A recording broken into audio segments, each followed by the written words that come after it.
What is going on YouTube? Chrono here, and welcome back to another PSO2 video. So today I actually want to take a look at the roadmap with you guys and talk about my thoughts and what I think might be going on with the future of NGS. But before we jump into that, guys, if you're new to the channel, my name is Chrono. I primarily cover PSO2 content. Would much appreciate subscribers work our way towards that AK mark, hopefully by the end of the year. It's getting really close, so we'll have to see if we can make that last big push before the next few days. Anyway, let's go ahead and jump into this. So the roadmap. It's finally here. We see what's on the horizon for the next basically 6 months of PSO2, and a couple of things kind of stand out to me. Let me go ahead and get that pulled up for you guys really quick so we can take a look together. Now, I'm going to leave a link in the video description for you guys that you have a screenshot of the roadmap, but this basically comes off the Bumped website, so in case you're familiar with that site, you can just head over there. So we have our roadmap. There's a few things that stick out, and I'm going to go through it step by step and kind of let you guys know my thoughts as we go through it. Starting in February, we have the Colossal Boss Suppression Urgent Quest. We saw a video for that. That was actually super cool. We can see that it looks like Falls is starting to adapt itself to the cannon fire that it's been dealing with recently. So in case you haven't seen it, you should go take a look at it. If you don't want to see it, it looks really super sick. So I am really excited to get into that fight. There's a couple of things on this list, right? So we have the Colossal Boss Suppression, but it says 2 types of limited quests. I'm curious what that's going to be about. Special versions of enemies in exploration sectors. Now, this is a limited time event. Could be a few things. Could just be an event thing, right? Like where we have event mobs out in exploration sectors that have little event crystals on their heads. They didn't really specify this one too much. There is also the possibility that this could be like a special event that would be something similar or akin to the roaming gigantic spawns, or the roaming, what they call the recon spawns. That's it. So it could be something akin to the recons that we've been dealing with, since those technically are in an exploration sector, or in exploration sectors in previous regions, and it would kind of go along with the whole, urgent quest colossal boss situation we're dealing with. And also collaboration scratch ticket. Now, notice something here, and this is kind of like a theme of what we're looking at. And actually, let me fix them real quick. Okay, I had my cursor disabled, so you guys should be able to see it now. So notice something here. In February, it says Colossal Boss Suppression Urgent Quest. But in this listing, it doesn't say the Colossal Boss Urgent, basically doesn't say the Urgent Quest, right? It just gives us the name and then some other things that are going along with it. So this is kind of like a common theme that we're gonna see here for all of these. So we can kind of assume that this might just go along with this. Not that this is just specifically this. So it'll be interesting to see if there were like recon gigantics that were roaming around because of the urgent quest situation that's going on. This seems to be for a limited time, so we'll have to wait and see what that's going to be. In March, we have the Spring 2023 event. We have, again, 2 types of limited quests again, but this time it says 2 types of limited event quests, so we know this is going to be different than the 2 types of limited quests we have here. These are limited event quests, and a new rank added to the Geometric Labyrinth. Now, we saw some stuff going on with the Geometric Labyrinth. They're going to be releasing new ranks and things like that, but the thing about that is they're releasing, how can I put this, it's like they kind of were paying attention to some of our feedback about the Geometric Labyrinth, but not exactly completely. So the issue with the Geometric Labyrinth realistically is there's no variance to it, and while some might say that's a good thing where there's no variance to Geometric Labyrinth, it's like a solid challenge you can do and then you're done. It has very little replayability. You're essentially going through one set of stages with slight bits of variance because you can get a little bit of unlucky when it comes to RNG, but the things you deal with, the stage difficulties you deal with and hazards, you know exactly what they're going to be because you physically select them. And what they're going to be doing is adding in other hazards you can have that either give you buffs or make the enemies weaker for less points. Realistically, on the high end, this is going to be no different, and you have to make the decision before going into the Geometric Labyrinth, which is kind of lame. It kind of defeats the purpose of what made something like Divide so much fun, where there were 2 variant stages you would pick as you were going through them, and you had different modifiers that were listed there, right? You were forced into 2 decisions, right? You had 2 different types of stages you were going to be dealing with. It could be a boss fight, it could be enemy kills, it could be a tower defense mini game that they had in there, and then one could have really good modifiers and one could have really crap modifiers. One side gave you more points and one side gave you extra health or extra lives, and you had to pick between those 2. And every experience going through it, yeah, you had some that would be similar or even sometimes almost exactly the same, but you could pick one of those 2 sides, and it wasn't something where you're like, oh well, I just picked all of the bad ones and one of the max points. Even if you're going for a full points run back in Divide, you would still have fairly varying situations you would deal with, right? Like you would say, there's a hard boss, right? But that hard boss might be on the life path, where the easier stage is actually on the points path, which was kind of a nice little change up. It made every run feel individualistic and unique, and it varied just enough to make it feel like there was something different happening. Now, those variances in the stages weren't the only variances. It was also the modifiers, right? The modifiers, you didn't select them per se at the start of the run. You selected which of the two they gave you. Like, let's say, for example, one side had, minus HP and plus damage on the enemy. Other side had plus HP for you and minus health on the enemy. Well, in those situations, you can see like one side's definitely better than the other. One side will give us more points, but the other one just like, straight up sucks. Not having to choose that yourself and just having it be something that the game tosses to you might seem like it'd be a kind of crap, but realistically is what kept the game being most replayable. Now, huge caveat here. This is mostly for, I'd say 80 to 90% of the player base that enjoyed playing that actual piece of content. For people that like speedrunning, going for max points to the best of their ability, realistically, they want something a bit more, what's what I'm looking for? Predictable, right? Like the challenges they're going for, they're practicing strategies and things like that. For me, I felt like it would be a lot less fun. Having the unpredictability, having to adapt to the situation is a lot more fun, but realistically speaking, we're trying to go through something as fast as possible.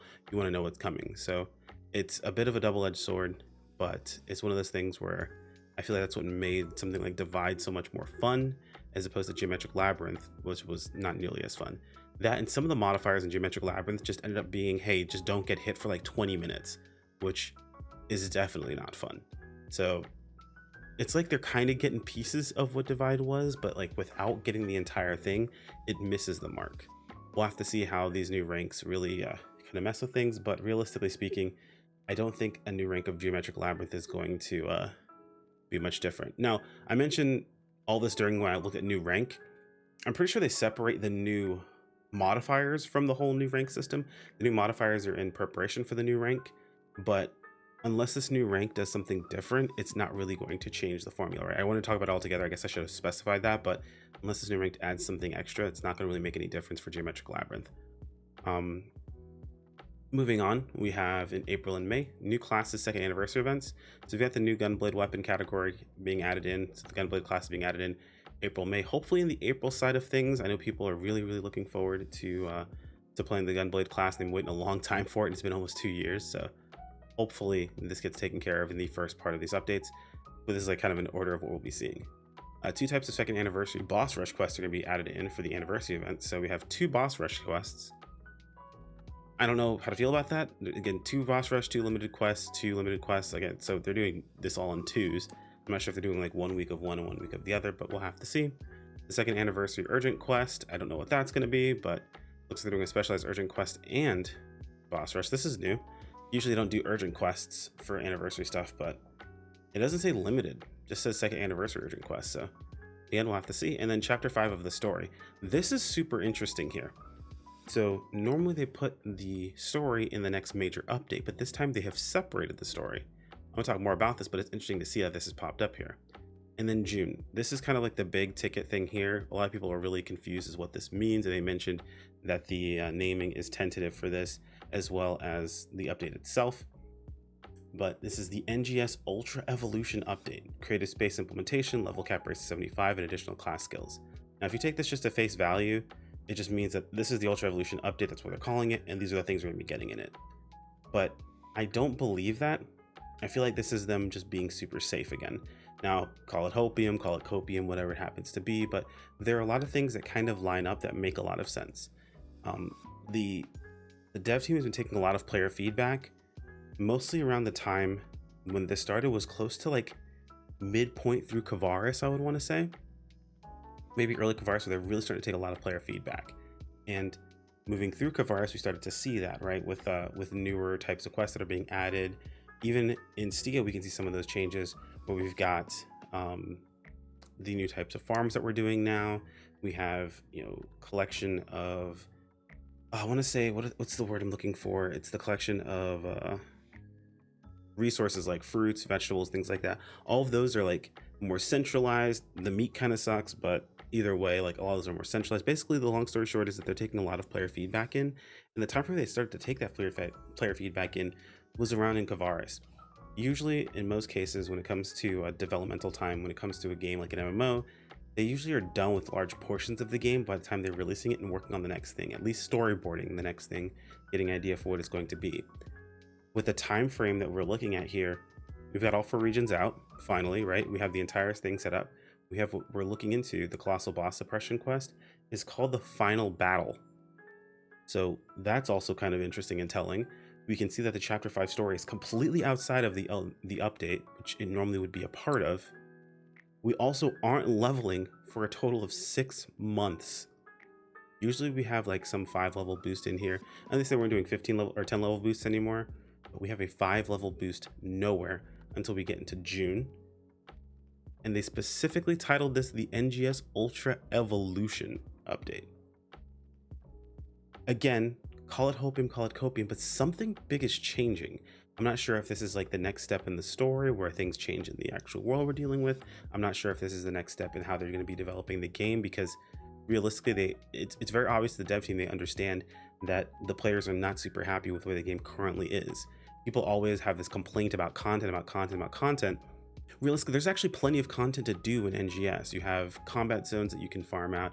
You have exploration zones that you can set up and kill, recon mobs in. You have triggers that you can level through. You have previous triggers that are available.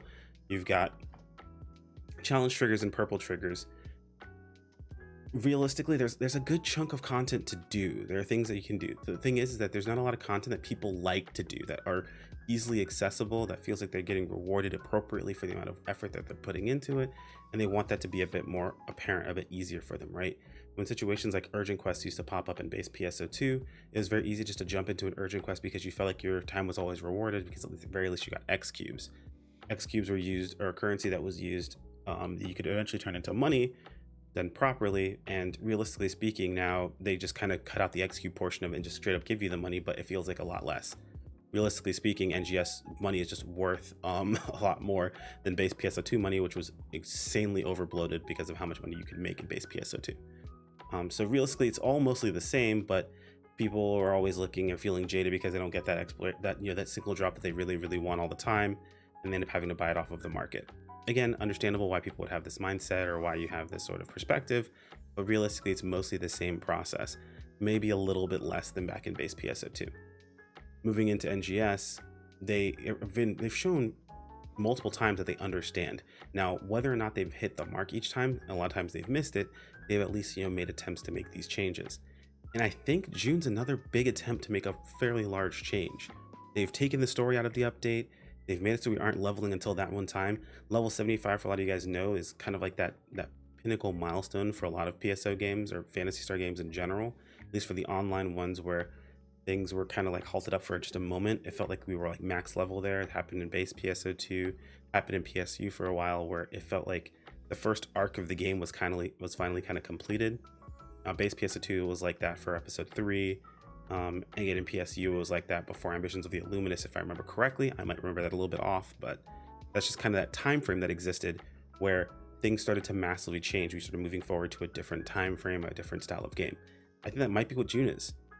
Again, call it hopium, but they're setting it up for it to look that sort of way.